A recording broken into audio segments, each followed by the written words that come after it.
ഹരി ഓം. എല്ലാ സജ്ജനങ്ങൾക്കും എൻ്റെ വിനീതമായ നമസ്കാരം.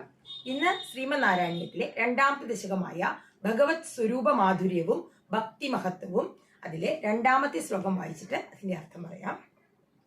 ഒന്നാമത്തെ ദശകവും ഇതിലത്തെ ഒന്നാമത്തെ ശ്ലോകവും ഒക്കെ ഞാൻ പ്ലേലിസ്റ്റിൽ അപ്ലോഡ് ചെയ്തിട്ടുണ്ട്. കാണാത്തവരുണ്ടെങ്കിൽ കാണാം കേട്ടോ. ഓം നമോ ഭഗവതേ വാസുദേവായ. ഓം ശ്രീകൃഷ്ണ പരമാത്മനേ നമഃ. ഓം ശ്രീ ഗുരുഭ്യോ നമഃ.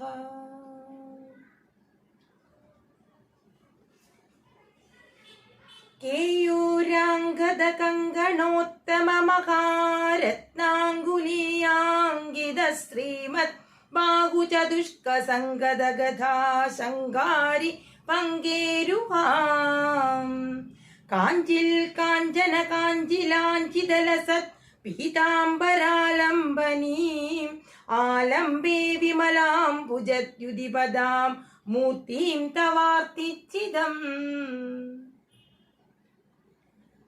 കഴിഞ്ഞ ശ്ലോകത്തില് നമ്മള് ഭഗവാന്റെ കിരീടം തൊട്ടിട്ട് നെഞ്ചു വരെയുള്ള ആ ഭാഗങ്ങൾ നമ്മൾ മനസ്സിലാക്കി. ബാക്കിയുള്ള കൈകൾ തൊട്ടിട്ട് പാദം വരെയുള്ള ആ ഭാഗങ്ങൾ നമുക്ക് നോക്കാം. കേയൂരം, കേയൂരം പറഞ്ഞു കഴിഞ്ഞാൽ തോൾ വളകളെയാണ് കേയൂരം എന്ന് പറയുന്നത്. അംഗദം, അംഗദം എന്ന് പറഞ്ഞു കഴിഞ്ഞാൽ ഈ മുട്ടിന് മുകളിലായിട്ട് തോളിന് താഴെ ധരിക്കുന്ന ഒരു ആഭരണമാണ് കേട്ടോ. പണ്ടൊക്കെ രാജാക്കന്മാരൊക്കെ ധരിച്ചിരുന്നു ആ ആഭരണമാണ് അംഗദം എന്ന് പറഞ്ഞു കഴിഞ്ഞാൽ. കങ്കണം എന്ന് പറഞ്ഞു കഴിഞ്ഞാൽ വളകൾ, നമ്മൾ സാധാരണ നമ്മൾ ഇടുന്ന ആ വളകളാണ് കങ്കണം എന്ന് പറയുന്നത്. പിന്നെ ഉത്തമ, ഉത്തമ പറഞ്ഞാൽ ഉത്തമമായ. മഹാരത്നാങ്കുലീയാങ്കിത, മഹാരത്നം, മഹാരത്നം കൊണ്ടുള്ള അങ്കുലീയങ്ങള്, മോതിരങ്ങള്. അങ്കിത എന്ന് പറഞ്ഞു കഴിഞ്ഞാൽ ആ അങ്കുലിയം ധരിച്ചിട്ട്, ആ രത്നാങ്കുലിയൊക്കെ ധരിച്ചിട്ടുള്ള. ശ്രീമത് പറഞ്ഞ മനോഹരമായ. ബാഹു ചതുഷ്ക സംഗതഗത, ബാഹു, ബാഹു പറഞ്ഞതാണ് കൈകള്. ചതുഷ്കം പറഞ്ഞ ചതുഷ്ക ബാഹു പറഞ്ഞ 4 കൈകള്. മനോഹരമായിട്ടുള്ള 4 കൈകളില് ആ കൈകൾ സംഗത പറഞ്ഞ കൈകളോട് ചേർന്നിട്ട് എന്താണുള്ളത്? ഗദാശങ്കാരി പങ്കേരുഹാം. ആ കൈകളില് ഓരോ കൈകളിലായിട്ട് എന്തൊക്കെയാണ് ഉള്ളത് എന്നാണ് ഇനി പറയുന്നത് കേട്ടോ. എന്താണുള്ളത്? ഒരു കൈയില് ഗദ, ആ ഭഗവാന്റെ കയ്യിലുള്ള ഗദയുടെ പേരെന്താണ്? കൗമോദകി എന്നുള്ള ആ ഗദ ഒരു കയ്യിൽ പിടിച്ചിട്ടുണ്ട്. പിന്നെ ശങ്കാരി പങ്കേരുഹാം, ശംഖ്, ഏതാ ശംഖ്? പാഞ്ചജന്യം എന്നുള്ള ശംഖ് മറ്റേ കയ്യില് പിടിച്ചിട്ടുണ്ട്. അരി പറഞ്ഞു കഴിഞ്ഞാൽ ചക്രം, ഭഗവാന്റെ ചക്രം ഏതാണ്? സുദർശന ചക്രം, അത് മറ്റേ കയ്യിലുണ്ട്. പിന്നെ പങ്കേരുഹാം, പങ്കേരുഹം എന്ന് പറയുന്നതാണ് താമര. ഈ താമരയ്ക്ക് എന്തുകൊണ്ടാണ് പങ്കേരുഹം എന്ന് പറയുന്നത്? പങ്കം എന്ന് പറഞ്ഞാൽ ചളി, ചെളിയിൽ നിന്നും ഉണ്ടായത് കൊണ്ടാണ് പങ്കേരുഹം എന്ന് പറയുന്നത്. അപ്പോൾ എന്തൊക്കെയാണ് ഉള്ളത്? കേയൂരം, അംഗദം, കങ്കണം, പിന്നെ ഉത്തമമായിട്ടുള്ള മഹാരത്നം കൊണ്ട് നിർമ്മിതമായിട്ടുള്ള അങ്കുലീയങ്ങള്, അതുപോലെ തന്നെ അതിനോട് ചേർന്നിട്ട് എന്തുണ്ട്? ഈ മനോഹരമായിട്ടുള്ള ആ 4 കൈകളില്, തൃക്കൈകളില് ഇതുണ്ട്. ശംഖ, ചക്രം, ഗദാ, പങ്കജം ഒക്കെ ആയിട്ടുള്ള ആ രൂപം. അങ്ങനെ ഭഗവാൻ ഇങ്ങനെ നിൽക്കുകയാണ്. ശംഖു, ചക്ര, ഗദാ, പങ്കജമായിട്ട് ആ 4 കൈകളിലും തൃക്കൈകളിലും ഇങ്ങനെ ഏന്തി ഇങ്ങനെ ഭഗവാൻ നിൽക്കുകയാണ് രൂപം. അപ്പോൾ നമ്മളുണ്ടല്ലോ ഈ 1-2 ശ്ലോകങ്ങൾ ഇങ്ങനെ അർത്ഥം മനസ്സിലാക്കിയിട്ട് ഇങ്ങനെ ചെല്ലുമ്പോൾ ഉണ്ടല്ലോ, നമുക്കത് ചെല്ലുമ്പോൾ ആ അർത്ഥം മനസ്സിലാക്കുമ്പോൾ നമുക്ക് ആ രൂപം നമ്മുടെ മുന്നിൽ ഇങ്ങനെ തെളിഞ്ഞു വരും.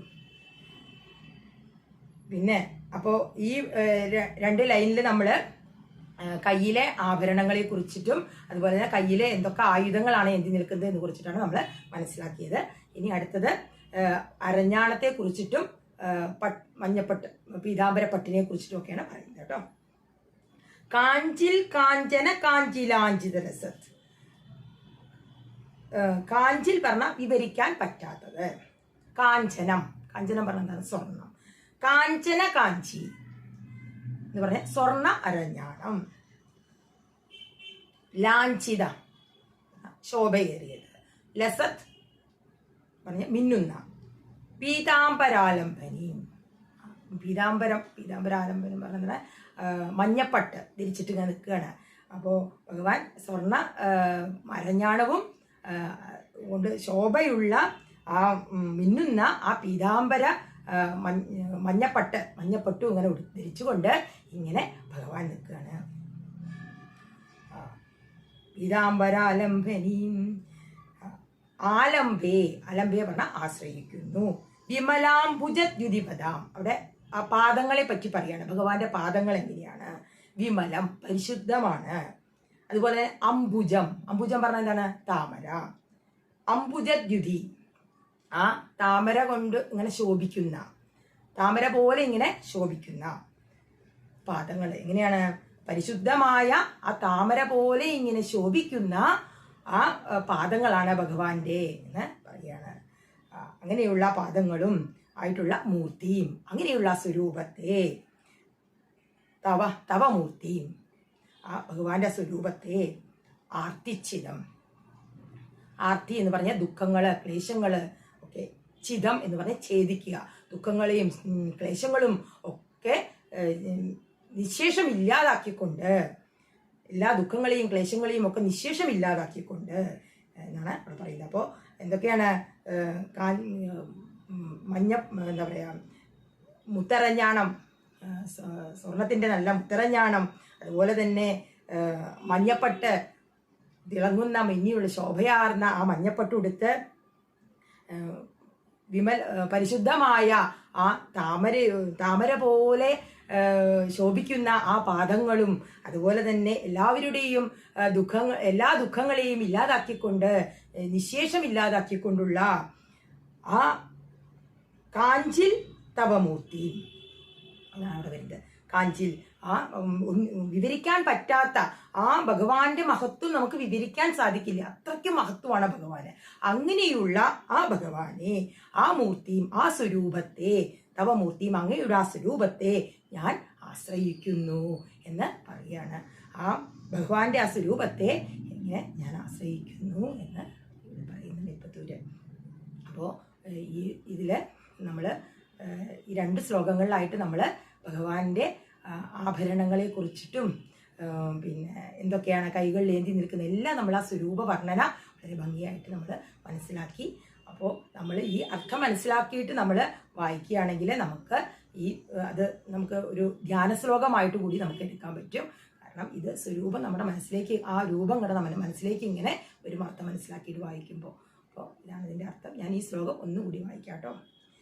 കേയൂരാംഗത കങ്കണോത്തമ മഹാരത്നാങ്കുലീയാംഗിത ശ്രീമദ്ബാഹു ചതുഷ്ക സംഗതഗദാ ശങ്കാരി പങ്കേരുഹാം കാഞ്ചിൽ കാഞ്ചന കാഞ്ചിലാഞ്ചിതലസത് പീതാംബരാലംബനീം